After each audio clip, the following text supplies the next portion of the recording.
MTNL well, और उसके अंदर में न्यू कैपिटल इन्फ्यूजन नहीं होगा।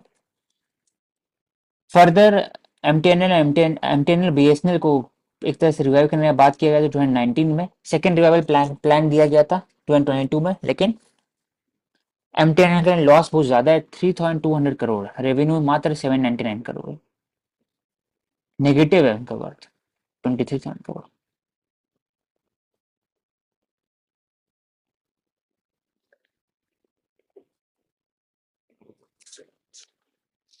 States in India will not be ranked on the basis of labor friendliness index। क्या पैरामीटर है बिजनेस को ग्रो करने के लिए, सोशल पैरामीटर सब चीज पर।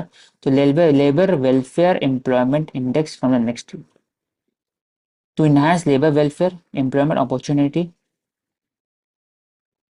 Social security, worker productivity, wages, सब चीज पर।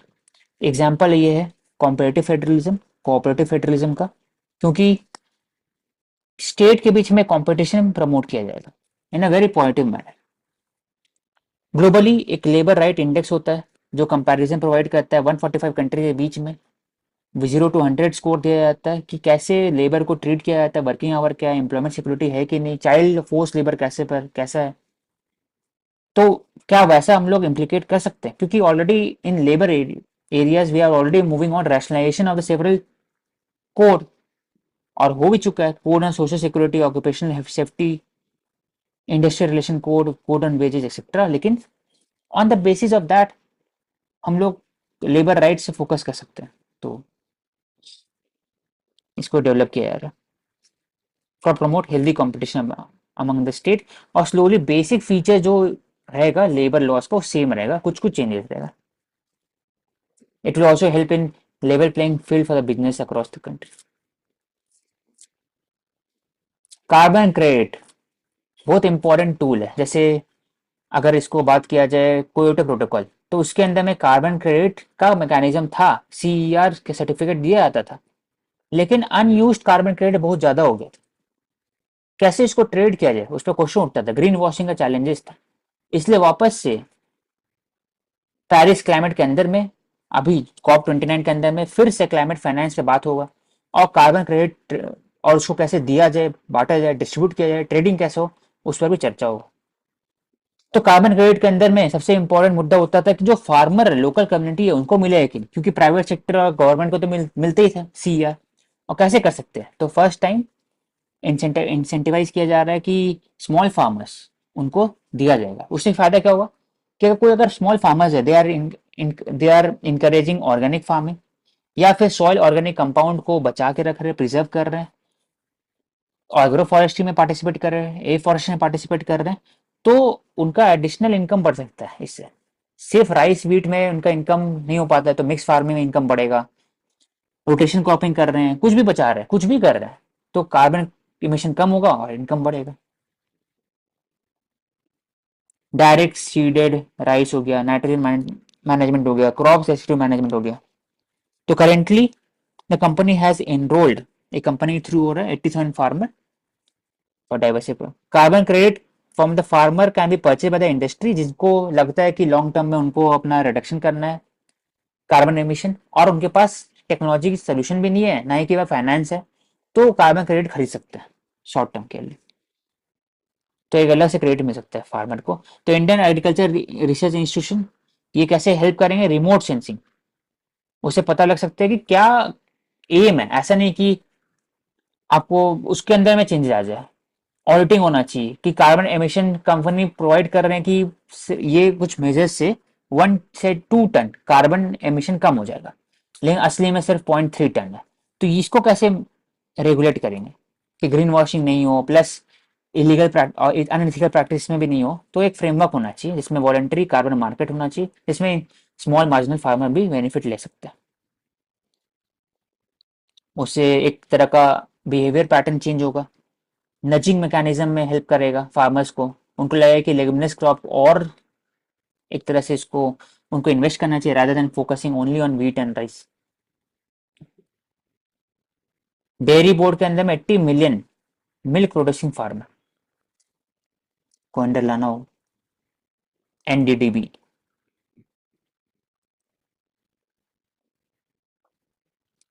NDDB was to replicate the success of Amul across the country. 80 million farmer directly, 50 million farmer directly associated with cooperative, 60 million को लाना है बेसिकली। उनका काम ये है कि अनअडल्टरेटेड मिल्क मिलना चाहिए, जो भी जस्टिस है रिगार्डिंग द रेम्यूनरेशन वो मिलना चाहिए, प्लस उसके अंदर में अलग अलग बोल सकते हैं कि डाइवर्सिफिकेशन ऑफ डेयरी प्रोडक्ट।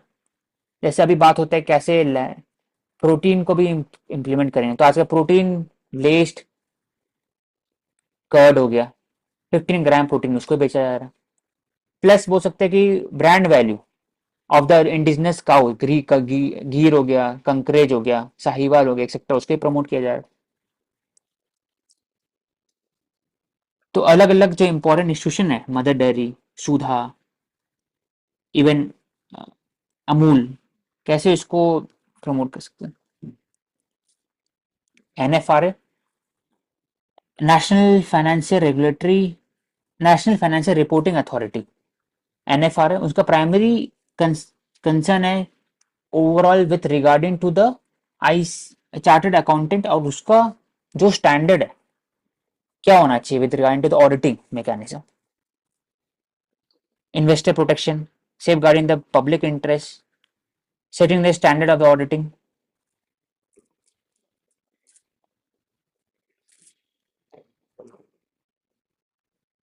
क्या वो इंटरनेशनल स्टैंडर्ड के हिसाब से है, कॉम्पिटेंस है ऑडिटर का, कैपेसिटी बिल्डिंग है CA के according to international standard, safeguard कर सकते हो ऑडिटिंग फर्म का, if there is efficiency or not, everything is under mandate of NFRA. By trying to align with the international standard, accountability works. What makes the BRICS meet special? 3-4 aspect है कि Russia को एक मौका मिलता है दुनिया को दिखाने में कि it is not in isolation, it has the largest economy and also largest democracy by it side, apart from all the oil rich countries, जैसे UAE भी है, जैसे ईरान भी है। तो एक तरह का बोल सकते हैं कि हेजमनी को काउंटर करता है BRICS, economic counterweight to the west. लेकिन क्वेश्चन उठता है कि क्या ग्लोबल करेंसी जो डॉलर है उसको कैसे रिप्लेस करें। बायलैटरल ट्रेड तो हम लोग कर सकते हैं आपस में, लेकिन कोई एक करेंसी बनना चाहिए, BRICS currency, that will be alternative to SWIFT payment system as well as जो इंडिविजुअली पेमेंट होता है, और कैसे इन्फ्लेशन को हेज कर सकते हैं उस पर। New member have been included, Iran, UAE, Egypt, Saudi Arabia, Ethiopia सब आए थे। 45% ऑफ कंट्री पॉपुलेशन है, वर्ल्ड पॉपुलेशन है ब्रिक्स, ऑलमोस्ट हाफ, और 30% ऑफ इकोनॉमी है, तो बहुत इंपॉर्टेंट है ब्रिक्स। इंडिया का ब्रिक्स में होना एक तरह से एंटी चाइना जो डोमिनेशन है बाय रशियन US वो कंट्रोल होता है। तो अगर ब्रिक्स में इंडिया पार्टिसिपेट नहीं करे तो इसमें US का घाटा और वेस्टर्न कंट्री का घाटा rather than इंडिया का घाटा है, क्योंकि India with participation of India, BRICS is more of a kind of a balancer of the both west and east. Independent stand है, हर एक कंट्री का अपना कोड। अगर बोला जाए तो G7 से ज्यादा डाइवर्स ब्रिक्स है, UNSC से ज्यादा डाइवर्स ब्रिक्स है, और यूरोपियन यूनियन से ज्यादा डाइवर्स ब्रिक्स है।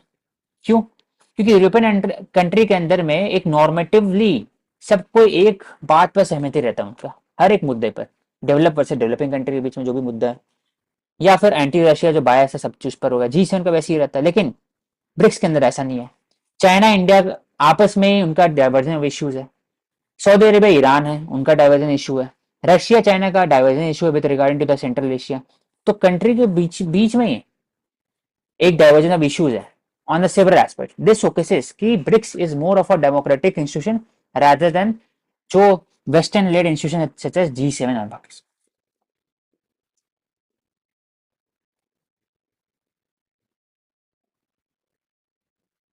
और दूसरा कि मोदी और शी जिनपिंग के बायलैटरल मीट हुआ, हो चुका meet, strongly possible, it has been done yesterday, जो कल आएगा। और साइडलाइन में हुआ है after the negotiation with regarding to border patrolling. It was the first time five in 5 years that both the country leader have met each other on the sideline. Bilateral meet नहीं हुआ था.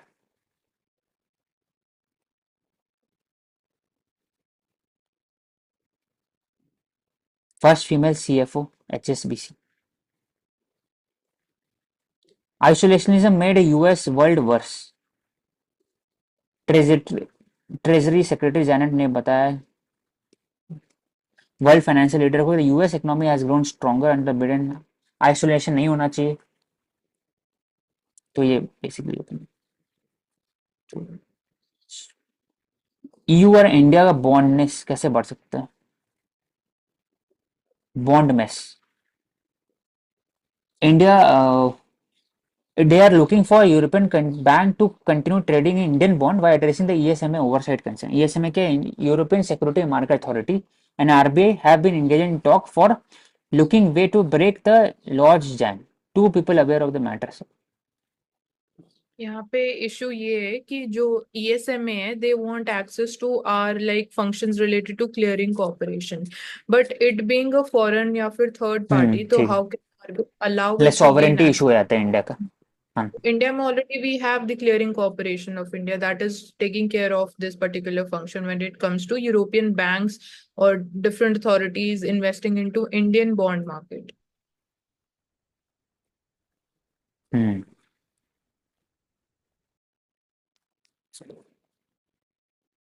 Need to digitize urban land record. सही बात है कि urban land record should be digitise slowly. It is a backbone of socio-economic planning, public service delivery, conflict resolution, etc. That is why there needs to be urban land parcel identification number, जो भू आधार बोलते हैं. Aadhaar card for the land directly. Cadastral map. अगर किसी का अगर घर में प्रॉपर्टी पेपर देखना होगा तो प्रॉपर्टी पेपर के अंदर में एक मैप रहता है जिसको हाथ से ड्रॉ किया जाता है या फिर जनरली कैडेस्ट्रल मैप होता है. It should B digitise. क्योंकि अब तो ऑनलाइन उस समय था नहीं. एटलस एटलस बोल सकते हैं या फिर एक GIS था नहीं आज से 20 साल पहले. तब हाथ से ड्रॉ किया जाता, लेकिन आज भी इसको यूज किया जाता है. तो जियो टैगिंग से और अच्छा हो सकता है तरह से. सब डिवीजन में connect current ownership land registry and linking to the farmer. QIP 8,500 crore. QIP क्या होता है. QIP होते हैं क्वालिफाइड इंस्टीट्यूशनल प्रमोटर्स. सो ये मैकेनिज्म है जैसे क्वालिफाइड इंस्टीट्यूशनल बायर्स होते हैं जो ज्यादा, अभी वी से कि ज्यादा वेल्थ कंसंट्रेशन उनके पास होता है, ज्यादा कैपिटल उनके पास होता है to invest into for example mutual funds या इक्विटी. तो ये एक और तरीका होता है to raise the funds. For example commercial banks की हम बात कर सकते हैं, डायरेक्टली उनको मिलेगा. मतलब we as individuals retail investors हमें ये अपॉर्चुनिटी नहीं मिलती है. ठीक है. लोकलाइजेशन के लिए मोर लोकलाइजेशन फॉर ड्रोन. इसमें सेल्फ रेगुलेटरी कोड ऑपरेशन का बात हो रहा है. DGCA के अंडर में आते हैं helping drone from India to localise greater percentage of the की component so that self reliance हो सके. इसमें एग्जांपल अलग कंट्री का नाम idea force have been included. R&D advance technology IPR का बात होता है इसमें. so that encryption of the software platform tamper proof collision होना चाहिए. Sensitivity of the component can be also be designed locally. For example, जो देखा जाता है कि drone how it is Bing used in a defence और हर जगह use हो रहा है. कैमरा डिस्प्ले सॉफ्टवेयर के लिए it should be slowly it is being localised. Land record के लिए यूरिया से लेकर के मैपिंग से लेकर हर एक चीज में ड्रोन इंपॉर्टेंट. तो localisation is important. Can Kerala succeed in wooing investors? New model of development. Viz Vizhinjam near Thiruvananthapuram. बोल सकते it is one of the slowest growing state in the country. और high on debt भी है.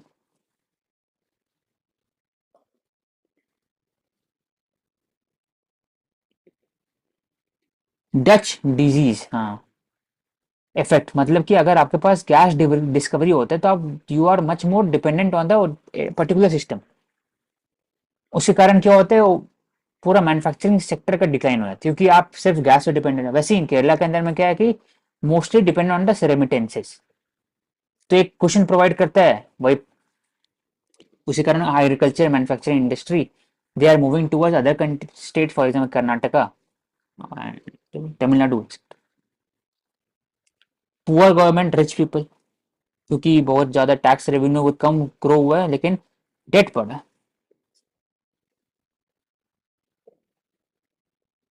जियोरियाट्रिक capital, 60 years से ऊपर population 17% of population है।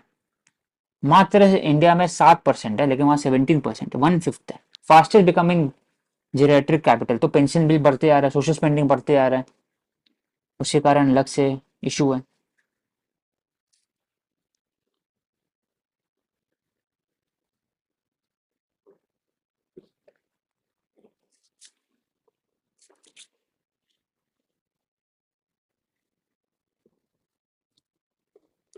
Plus जो केरला है, it is implemented efficient policies in social parameter, literacy rates, life expectancy, matter mortality rate etcetera.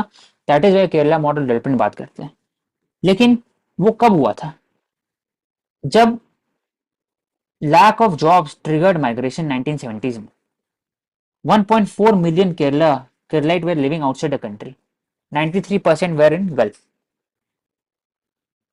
2.4 तक achieve हो चुका। तो माइग्रेशन जो हुआ उससे जो इंडियन के जो एसेट थे वो बढ़े, रेमिटेंसेस भेजते गए। रेमिटेंसेस एक तरह से इंपॉर्टेंट सोर्स ऑफ रेवेन्यू बन गया। 13,000 करोड़ एक तरह से quarter of the state economy उस समय वो था।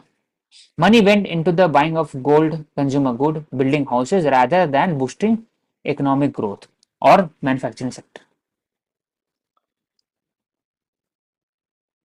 लिटरेसी रेट हाई है, पॉपुलेशन भी स्लो ग्रोथ हो रहा है, एजिंग ऑफ द पॉपुलेशन हो रहा है।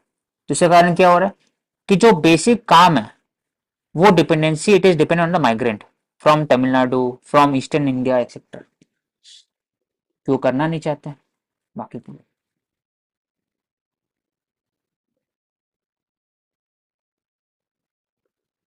देखो कि लिखा हुआ है nature of the migration is changing.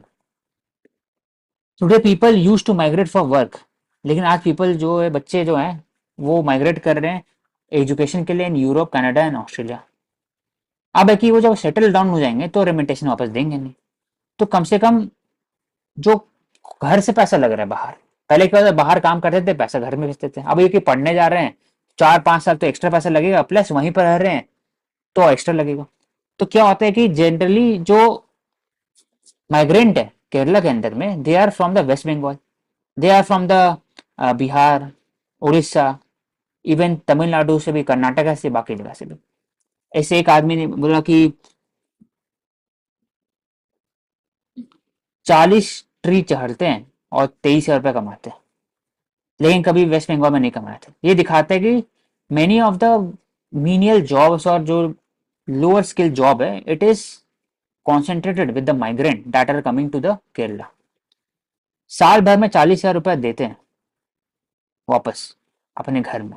तो रेमिटेशन इनटू द केरला जो हो रहा था पहले, वो अब धीरे धीरे रेमिटेशन आउटसाइड केरला हो रहा है, क्योंकि आ नहीं रहा है। और ऊपर से जो केरला में जो लोग काम करते हैं वो अब घर भेज रहे हैं rather than वहां पे स्पेंड कर रहे हैं। तो लेकिन अब बात हो रही है कैसे डाइवर्स कर सकते हैं। टूरिज्म एक एग्जाम्पल है, इन्वेस्टमेंट एग्जाम्पल हो गया, और मैन्युफैक्चरिंग सेक्टर में भी इन्वेस्टमेंट इंपॉर्टेंट है। It can hedge against the concentration of Chennai और बेंगलुरु। चेन्नई और बेंगलुरु फेमस है, लेकिन केरला में ऐसा है नहीं। तो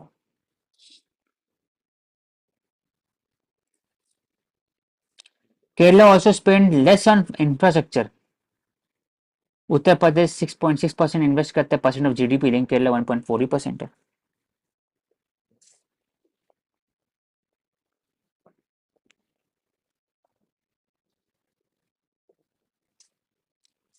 तो स्टेट ने आइडेंटिफाई किया है नॉलेज बेस्ड प्रायोरिटी इकोनॉमिक पर। For example nurses, Kerala nurses they are in huge demand in several countries. तो एक हो गया knowledge based economy. Medical devices manufacturing हो गया, एमएसएमई हो गया अलग एस्पेक्ट में। बाकी फिर ऑलरेडी हैंडीक्राफ्ट है ही, टूरिज्म है ही, क्लस्टर बेस्ड मैकेनिज्म हो गया, पोर्ट सिस्टम, पोर्ट इतना लॉन्गर पोस्ट है उसके पास, तो पोर्ट डेवलप कर सकते हैं वहां पर। तो ये सब पोर्ट जो है वो महाराष्ट्र में, JNPT महाराष्ट्र हो गया, बड़े बड़े पोर्ट महाराष्ट्र में। वाधवान पोर्ट भी आया था वही महाराष्ट्र में, और गुजरात में जो मुंद्रा हो गया, केरला में भी पढ़ सकते हैं कोची और बाकी जगह पर। तो उसके लिए ये development important. We have finished. Thank you everyone. We will take up next set of important articles for discussion. Do subscribe to Ansarkari.